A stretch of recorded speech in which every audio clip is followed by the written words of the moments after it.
என்னதான் நம்ம வேலை வாய்ப்புக்கு இல்லை ஏதாவது அவசரத்துக்கு இந்த மாதிரி ஹாஸ்பிட்டல் இந்த மாதிரி அவசரத்துக்கு இல்லை ஒரு பொருள் தேவைக்கு என்னதான் நம்ம நகரத்தை நாடி போனாலும் நகரத்தில் இருந்தாலும் அந்த விழான்னு வந்துட்டா திருவிழான்னு வந்துட்டா கிராமத்தை அடிச்சுக்க யாராலையவே முடியாது.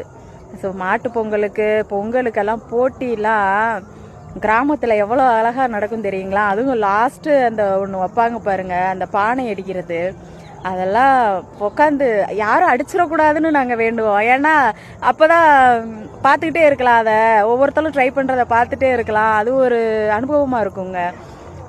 அதெல்லாம் உண்மையாக சொல்கிறேன். நம்ம என்னதான் நகரத்தில் இருந்தாலும் வச்சாலும் நகரத்தை பற்றி நம்ம 1000 மாநகராட்சி அது இதுன்னு நம்ம 1000 சொன்னாலும் அந்த கிராமத்துக்கு ஈடு இணையாக எதுவுமே இருக்காது. அந்த கிராமத்து மக்களுக்கு ஈடு இணை யாருமே கிடையாது. எல்லாமே ஒருத்தர் கொண்டுனா ஓடி வர்றதாகட்டும். டவுனுக்குள்ளே வாழ்கிற வாழ்க்கைலாம் என்னங்க வாழ்க்கை? பக்கத்து வீட்டில் என்ன நடக்குதுன்னு நமக்கு தெரியாது, நம்ம வீட்டில் என்ன நடக்குதுன்னு பக்கத்து வீட்டில் தெரியாது, அந்த மாதிரி வாழ்க்கை. ஆனால் கிராமத்து வாழ்க்கையே வேறங்க. கிராமம்தான். கிராமத்தை அடிச்சுக்க யாராலையுமே முடியாது.